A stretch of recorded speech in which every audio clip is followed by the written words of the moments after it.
Oh, welcome back to another video. Today we will be playing some Artifact Portal. We're just going down and playing out the decks that have gotten buffs from the recent balance patch, trying them out, seeing how they're affected. So today we're playing Artifact. Artifact is weirdly one of my favorite decks to play this expansion so far. It's not like super strong or anything, but it sort of feels good to just play a bunch of cards per turn. I don't play it like anywhere close to optimally or anything, but the ability to just like play cards is very satisfying, so that's why I play this deck. So we are playing some Artifact. This deck got 2 buffs in the recent balance patch. First of all, oops. Here we go. First of all, Agyll's transmuted form now costs 1 instead of 3, which does do some very strong things, which you might be able to see this video. But yeah, and then we also got a buff to Alina. Alina now puts 4 Keenage artifacts into your deck, which is great because Keenage helps you heal against decks like Wrath mainly. You kind of want the healing. You kind of need the healing really. It's really hard to win against Wrath with this deck. So it gives you a source of healing. Other thing she does is that she puts 4 Keenage artifacts. So for 2 costs, she advances your shuffle count by 4, which is great for activating Agyll, Reboot Button, Laser Tyranny early on. So these are the reasons, these are the cards we're playing new. We only play 2 Alina because she's not an artifact herself, so she can get in the way late game. So in order to avoid breaking on her in the late game, we only run 2 copies of her and we run 2 copies of Duel with Destiny. I mean, it summons 2 artifacts, pretty cool, I guess. Pretty useful. So yeah, this is the list that we'll be playing, so let's jump into some games. So for our first game of the day, we will be playing against Haven, and we are going second here. Again, Haven can be Amulet, can be Lena, we don't really know. But for our mulligan, we keep Retrafia, we keep Agyll, and then we keep early game Artifact Shufflers. We keep Ines as well because it can help us draw Agyll and Retrafia, and you can consider keeping you keep the post-apocalyptic girls as well. And then if you don't have a turn 1 play like Retrafia or post-apocalyptic girls, you can consider keeping Sisterly Bond as well. So here we just open with the post-apocalyptic girls, just shuffle in artifacts, try to get Agyll active. For the Rhino here, we can't really use that, so we don't really have anything to play here. We don't really want to play the Agyll right now, so we just go ahead and put on the Retrafia, and we call it good. There's the Neteran piece from them and the Garuda as well. So they are getting their Amulet condition advanced pretty quickly. We pick up the Dine here, can't really use that or anything, so we just go ahead and play the Lazuli here, which will shuffle artifacts into our deck, and then we go ahead and use that to trade, and then we just pass. Nothing too crazy here, just pretty standard plays, I think. And there's the Mom's Examination Hall from them, which will clear our Lazuli, which is fine. It does deny them the draw from Orchid, so that's good for us. Here is where the buffs, I guess, come into effect. Normally, at this point, if you wanted to play Agyll this turn, which generally you want to play the transmuted Agyll this turn, you would have to play Laser Tyranny and pick Analyzing Artifact or Ancient Artifact, and then fuse to get Agyll transmuted. But here, since the transmuted form now costs 1, we can open with Lazuli instead. And go ahead and shuffle Radiant into the deck, and then we can go ahead and use Agyll after that. And of course, this makes that we can later on use this Laser Tyranny to shuffle more Laser Tyrannies, which will translate to more damage. So we have that as an option. For here, it's a bit difficult on what to fuse. We definitely want to keep Retrafia here. We definitely need the Rhino. Dine can be quite useful for clearing board and also for damage, because when they put up the Seraph of the True Keys, we kind of need effect damage to get through it. We don't want to trade too much into it, because if we pop it, they just heal for like 8, which is not really what we want. So the consideration, I guess, is between Dine, which we don't really want to fuse Dine, so there's Laser Tyranny and Analyzing Artifact here. Personally, I kind of feel like I need the draw from Analyzing Artifact, because as you can see, my hand here doesn't actually draw cards very well, so I think I end up just using the Laser Tyranny here because it seems like the safest one. You can make use of Analyzing Artifact next turn to hopefully draw into more useful cards. So there's the Kurzile leader animation, which is pretty cool. And we can go ahead and activate our Agyll this turn, which is something unique to the newly buffed version, so that's cool. And that's the Desert Wanderer from them, so they are at 8 amulets destroyed. They'll be at 10 next turn, so we might have to deal with Seraph, we shall see. There's the Gracious Muse there from them, which will, I guess, go through another tree. And they go ahead and banish our Lazuli, that's fine. We've already destroyed a Lazuli, so we don't really need the second one to be destroyed as well. So yeah, we're gonna open with Analyzing to try and draw into our deck here. Got the Radiant is fine to pick up. Here's the Evamia. And we put on the Radiant here, try to draw something more useful. Unfortunately, we don't really pick up anything too useful here. We try to snipe this ward with the laser, but we miss it unfortunately, so we have to trade our Radiant here. Then we go ahead and pass. You don't really want to spend evil points against Haven because you don't want to let them place their Selena for 2. You can see here they play the Selena, but they don't have the evil point advantage, so Selena does cost the full 4 PP, which is good for us. But now we have to watch out for Selena next turn, which will do a ton of damage to us. So Trifle pops out this turn, which is fine. Go ahead and play the Ewan's Fervor here. Since we have the evil point advantage, we will get to refund our play points. Then we go ahead and play the Rhino here, shuffle it into the deck so that we can start drawing and dealing damage with them. We got the Post-Apocalyptic Girls. They cost 3, which we don't necessarily want to use right now. And then we go ahead and use the Spinara here. Lost the Carnelia. Pick up the a bit of an ordering thing, I guess, but we want to pick up the Rhino and trade the Rhino before we trade the Spinara's artifact, so that we have the highest chance of getting the Rhino of Spinaria here. We'll go ahead and trade Spinara's artifact here. Don't pick up the Rhino unfortunately, but that's fine. Go ahead and set our next Retrafia for next turn. And then go ahead and put up the Radiant artifact. And then we put the Post-Apocalyptic Girls. Generally I would recommend when you're going to accelerate Post-Apocalyptic Girls, you do it at the end of turn. Because they do put Analyzing artifacts into your deck, which you don't necessarily want to draw in the late game. So delaying it into the late game, later in the turn, maximizes the chances of you drawing Rhinos throughout the turn before the Analyzing artifact. So yeah, that's just a small note, I guess. There's the Wing Beats of Prayer from them, and then they fire off the Haven Fire. There's a Mark Overcome as well, so we're gonna take a ton of damage here. And there's the Sanctum of Wings. They go ahead and pop that with their Haven Fire again. Unfortunately, the Post-Apocalyptic Girls will cost the full 12 here because we drew it during our own turn. They do evolve here, so if they have 1 more damage, I'm dead, so hopefully they don't have it.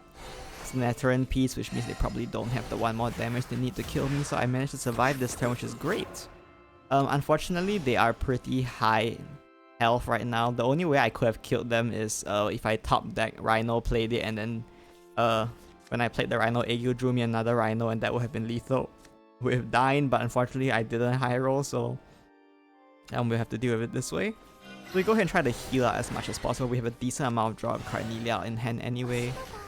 So we go ahead and play the Post-Apocalyptic Girls, which will heal us, give us shield, and give us hand space to play Carnelia here. So we can go ahead and play Carnelia and evolve her.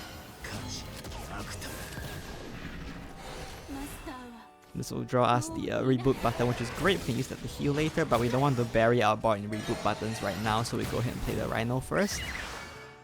And then now we can play the Radiant Machinery again, which will let us heal more, and pop the previous one so that we can make sure we have board space to keep playing cards. Go ahead and trade the Analyzing artifact off, of course. We got the Rhino here, so we're just gonna go ahead and play that out. And then we don't really want to play the Dyne here because we might need to use it for lethal next turn if they play a Seraph of the True Key. So we go ahead and set up the Evamia here for another damage shield, just to try to keep ourselves safe. And we put the Post-Apocalyptic Girls back in the deck here as well. So pretty sturdy board here. They don't have evil points for Selena, so we should be relatively safe at this point. That's the Concordia, which is fine. Then go ahead and banish our Evamia, I guess, which is really... They're not... I mean, we already have a damage shield on anyway, so it doesn't make much difference. And they are, fortunately for us, not able to fully clear our board, so we just have to clear theirs. We play the Mystic Artifact here just to waste the Concordia's effect to give -2/-2. We'll go ahead and use the Rhino to clear these. Just have to make sure we have enough PP for Dyne. which we definitely do. So we go ahead and play the Rhino here. Rhino will pop the damage shield, then we can play Dine for the full 10 damage and then just finish them off. So yeah, a bit of a complicated game, I guess, but a pretty standard artifact game. So let's move on to the next game. So for our next game, we have a game against Blood here, and we're going second. Blood is usually Wrath, but it can still be evil, and maybe if you're lucky enough, it can be under 10, but we don't really know. So normally I don't keep Laser Tyranny, but because of the importance of clearing an early weapon tamer, we do keep the Laser Tyranny just for that. Got the post-apocalyptic girls here, so we're just gonna go ahead and put that back into the deck, as well as some artifacts to help us activate Agyll. And there's the Doublame here, so this is probably evil. I don't really see Wrath running Doublame at all. I don't think aggro is particularly viable either, so that is probably just evil. So we're gonna go ahead and use Spinaria here, and then just use the Laser Tyranny Shuffle and Analyzing into our deck and clear the Doublame, just to reduce the amount of damage we take early on. And the opponent's gonna go ahead and play their Leo Paragon here, and then just pop it with the Gadel to, I guess, draw more cards. So it looks like their hand is not super great here. For us, we don't really have anything we want to do here, so we're just going to go ahead and use Ewan's Fervor to clear the Gadel. We don't want to let Gadel live because even though it's unevolved, it does still come with Drain, so they can use it with the Bat, which will be very bad for us if they get it off. So in order to avoid that, we do have to clear the Gadel there.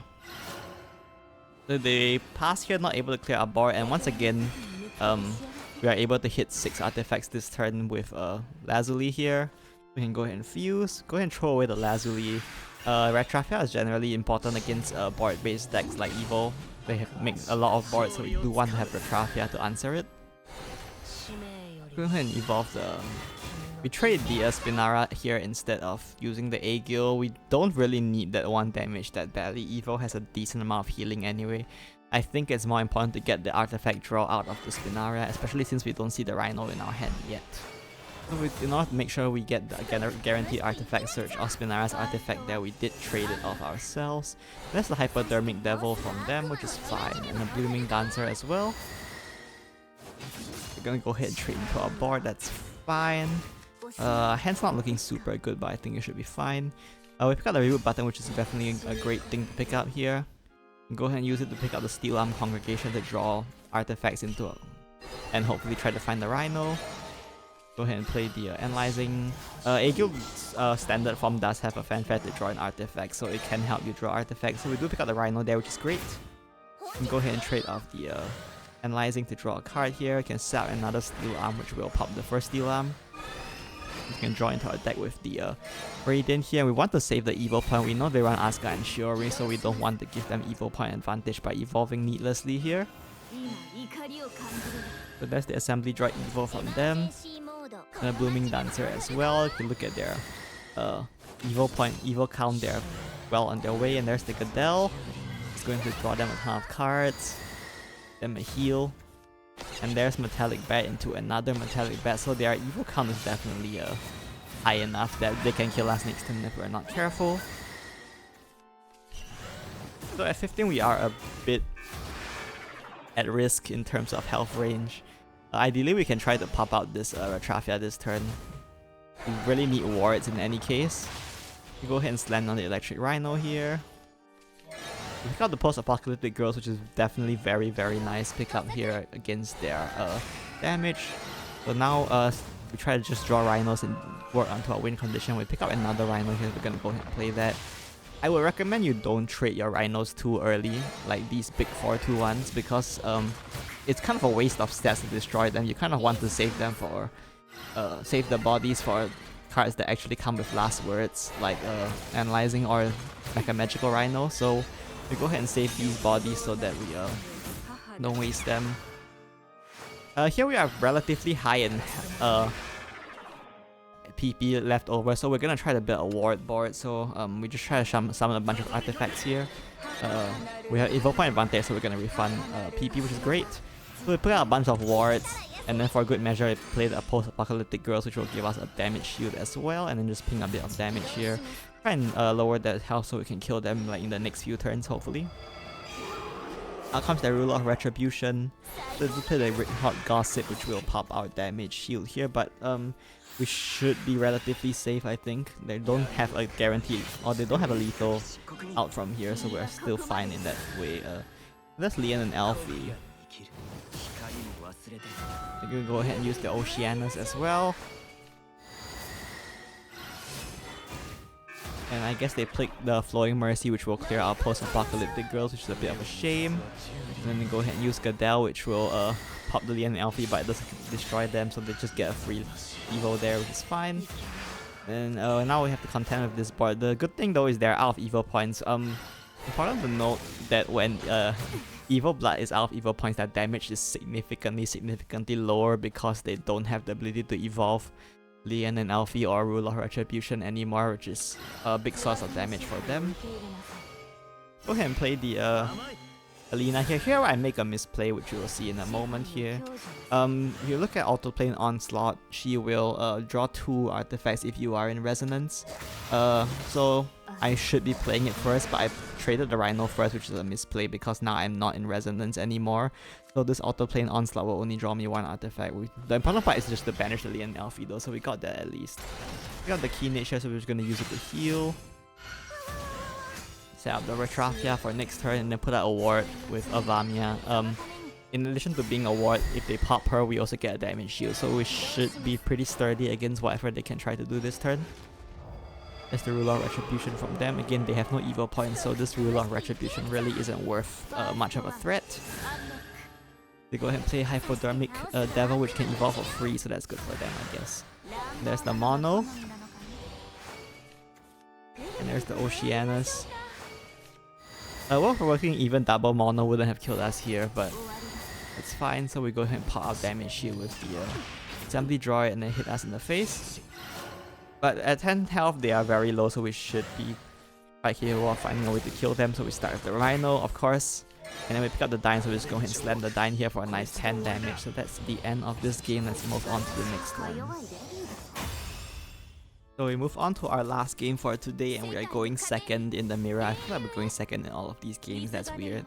I mean, I'd say mirror, but it's not guaranteed to be artifact. Spoilers, this is artifact, but you don't really know that, I guess, when you start the game. So yeah, we'll just try to keep our early game shuffles, try to find our key cards, especially Agyll. That's a post-apocalyptic girl, so yeah, this is most likely the mirror. We can identify that. Pick up the Ines here, which is great because then we can use it to pick up Agyll here. We put down the Retrafia. We don't put down Sisterly Bonds into Spinarias because it's non-zero that they can just clear the Spinaria on their turn. So you want to save this for when they give us a trade target for Spinaria so that we can guarantee the artifact draw since we are missing our Agyll. That's the Elena from them, so we're gonna go ahead and draw here. We go ahead and just play the Elena as well. We could use the Spinaria, but I think that's fine next turn as well. There's the Lazuli from them. And then here they thankfully get greedy and trade into our face, which is good for us because then we can use it to clear Lazuli. So start with Spinaria here. Spinaria will draw us an artifact. To pick out a 2-cost we can trade fully. We pick out the Agyll here, which we don't want to use, so I guess we do use it. I mean, we have Ines to pick out another one, right? So that's fine. So we go ahead and use our Agyll to trade here. Worth noting, I probably should have fused into the Agyll before trading it, but oh well. So there's the Retrafia from them. Go ahead and play the Ines here, which will pick up our Agyll now because we were in Resonance. Let me go ahead and fuse. I think I missed the fact that I'm not at 6 artifacts, so I fused there and that puts me finally at 6. So we go ahead and pick up Steel Arm here. Yeah, a bit of a misplay, I guess, early on from the beginning. Should have fused before playing the Agyll last turn, but it's fine, it's probably fine. We go ahead and pick up some artifacts to play next turn. The good thing about Agyll costing 1 is that you can pop off from the turn you play him, so even if you are delayed 1 turn like this, it's not too big of a deal. We do have lost one of our Carnelia, so it's worth noting for when we try to draw things like Rhinos later on. So there's the Rhino. We're gonna go ahead and trade here. And there's the Spinaria artifact. We all use to draw an artifact here. And they use Dine, so I guess they don't want to give us trade targets. It's probably their plan. We go ahead and start our turn here. Not much going on. We're gonna go ahead and just activate Agyll first off. There is consideration for playing reboot button first, but I don't think there's any like rush to do that right now. So we go ahead and just play the Agyll here, play the reboot button to get the 1 PP out of it. We play a Rhino here as well, which will draw into our deck, shuffle some Rhinos in, and then we just pass to keep Retrafia countdown at 1 so that we can save her for next turn. Nice little trick that you should probably learn as well is managing Retrafia's countdown. You can keep her at 1 at the end of your turn so that you can use her next turn if you don't have a replacement. Especially against decks like Artifact that you're probably going to need Retrafia, so there's that. There's their Evamia. And then they go ahead and play the Elena. Elena, again, not an artifact, which is definitely worth noting. That's post-apocalyptic girls as well, and they're just gonna go ahead and pick up the Elena spell here.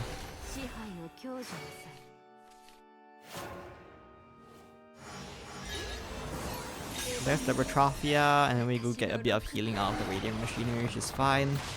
I honestly probably shouldn't have went Radiant Machinery. As you can see, my hand is pretty lacking in draw. I probably should have picked the Steel Congregation there, but oh well.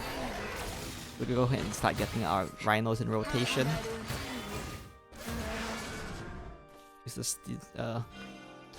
up the Spinaris artifact just to draw artifacts, try to find more Rhinos. It's pretty standard artifact gameplay at this point, I think. Sort of just, at this point, you sort of just play by feel. You just keep playing cards and it's like, oh wee! There's the Elena. Go ahead and play that.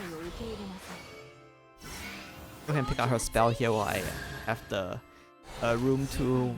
There is consideration for saving that evil point, but I think it's fine. And we go ahead and finish off with Evamia. Try to hide our Retrafia behind wards so it's harder for them to clear. There's their Altar Plane Onslaught. We'll draw them artifacts. And there's the Mystic as well. So far a bit of a slower game, I guess neither side drawing particularly many Rhinos. For my side, I just don't really have my hard draw card, so that's a bit of a problem. There's the Rhino. Go ahead and play the Steel Arm as well. And the Aimlizing Artifact as well, which will go ahead and draw them a card as well as trade into our Retrafia. And I guess Keenage for a bit more healing. And go ahead and start playing Rhinos as well, which will start dealing damage to my face, I guess. And there's the Radiant and another Radiant, so there's a lot of damage coming our way. We'll have to try to recover from if we don't want to die. Got the Rhino here. We're gonna go ahead and start trading with the Rhino first. We stay in Resonance, of course, which is important for playing Auto Plane Onslaught. We banish the Rhinos to minimize their damage output, and then we use Keenage to heal. We try to take even trades as much as possible so that we don't give them trade targets on their turns. But unfortunately here we do have to give them the trade target. We're gonna play the Evamia here, which will give us enough play points after refunding to play another Evamia. Unfortunately we do have to trade both Evamias here, so a bit of a waste of the damage shield, but don't really have a better play, so this is what we have to do. We hold on to this post-apocalyptic girls because we're still very far from killing them, so we need to save it for survivability. Both the healing and the damage shield will be quite valuable, so we're looking to make use of that. So they do have their Carnelia, so they're gonna go ahead and play their Keenage as well. Heal up from them.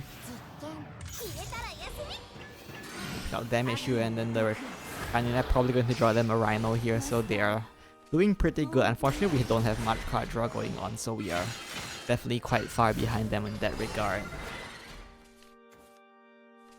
And there's the Rhino from them as well. They're gonna use Dying to clear that bar, which is honestly pretty helpful for us, because we don't really have a good way to clear it, so that was good for us, I guess. And there's the Agyll, which will draw them more artifacts. Pick out a reboot button, definitely very important. We always pick Steel Arm here. Even though we are a tiny bit low, we have post-apocalyptic girls anyway, and the card draw is significantly more important at this point. We really need to find something like Carnelia to start drawing more cards. And we pick out a second post-apocalyptic girls as well, which is nice. We're just gonna go ahead and deal with their board here. Got another Rhino, which is great. Another 2 Rhinos actually, which is even better. Go ahead and use our rhinos here. Just shuffle more into the deck, deal as much damage as we can, try to push them towards a lethal range. So we go ahead and get some healing. I could have evolved Keenage to get more healing and heal to full there if I wanted to, but I guess here I decided that saving the evil point is more important. And again, I'm just saving these post-apocalyptic girls so that we can continue to heal through the damage, because at present we're still very far from having lethal. So we go ahead and shuffle more rhinos into their deck here. The Keenage is gonna heal them as well. There's a Vanya giving them a damage shield, which is even more sturdy. Technically we still have the condition of a top deck rhino into Dine, which is still lethal, so we can pull that off, we can celebrate that, I guess. There's the rhino from them again. Bunch of damage here. The Mystic Artifact just to round their turn off. We got a Radiant here, which is fine. We pick up the Rhino as well. We're gonna use the Radiant to draw here. Here worth noting, I traded the Radiant before playing the Rhino. It's because at this point drawing more Rhinos doesn't help me that much. I'm still not at lethal, so it's more important that I find survivability here. If you look at my played cards, I've already played... let's see here. Where's Keenage? Keenage is 5. I played 3 Keenage. I do have one more Keenage artifact in my deck. Well, actually I have more than one more in my deck. And I also have 2 Carnelias in my deck, which are all cards that I can look for to try to heal up in this position to avoid dying. And getting card draw, especially with Carnelia, is pretty important. So that's the reason why I traded Radiant before trading off the Rhinos. Just to maximize the chance of me drawing an actual card draw. Here we trade off the Rhinos. Go ahead and use the Rhino here as well. Also, we're out of card draw here, so at this point I think that if I don't kill them next turn, I just lose the game anyway, so I'm gonna go ahead and play both post-apocalyptic girls here, even though it's a bit inefficient, waste of a damage shield and like a bit of healing, but I think that keeping myself at 20 here has my best chance of winning, and just hope to top deck lethal next turn. Normally when you say top deck lethal, it sounds like a super high roll, but I think for Artifact in particular, top deck lethal is very reasonable because most of your cards in this game draw cards themselves, so there's that. There's the Rhino from them. Hopefully they don't like blow me up with Dino or something. There's the Lazuli, so we are safe for this turn. So once again, we are just looking for top deck, something like Dine. Rhinos, more Rhinos with Heart. Carnelia would be best case scenario, of course. We still have 2 Carnelias left in the deck, which does sound good for our odds, but also we have 60 cards in deck right now, so there's that. Go ahead and play the Rhino here, and we pick up the Carnelia, which is nice and lethal. So yeah, that's it for this. Well, it's not guaranteed lethal, but 99% of the time it's lethal. We also do have 2 more Retrafias in the deck, so there's a decent amount of cards in my deck that I could draw here that all lead to lethal, so not the lowest chance ever, but here we got the Rhino here, and then we go ahead and trade first before playing because we just need one more Rhino for lethal, so we need to maximize our chance of drawing Rhino here. We have traded first here, but I guess it doesn't matter. There's the Rhino, and that's the end of this game, so yeah, a very long artifact mirror, but that's it. So that's it for the games I have for you today. For some reason, they all ended up being really, really long for some reason. So yeah, that's all my games I have for you today. I feel like the buffs do help a bit, but mostly it just makes the deck feel smoother. It doesn't like give the deck more power or anything. It's just like a bit of a, I guess, engine rework to make it a bit more smooth to play. It's definitely still not near the top of the meta. It actually struggles against both Wrath and Machina Rune, so there's that, which is a problem for this deck. Big problem actually. But yeah, if you are interested in playing the deck, you can of course play the deck yourself. Pretty fun. You can definitely climb with this deck. I climbed like a decent amount of MP with the few games I played with this deck, so yeah. Definitely worth picking up if you are a fan of Artifact. It's still definitely playable. Yeah, that's it for this video. Hope to see you in the next one. Bye bye.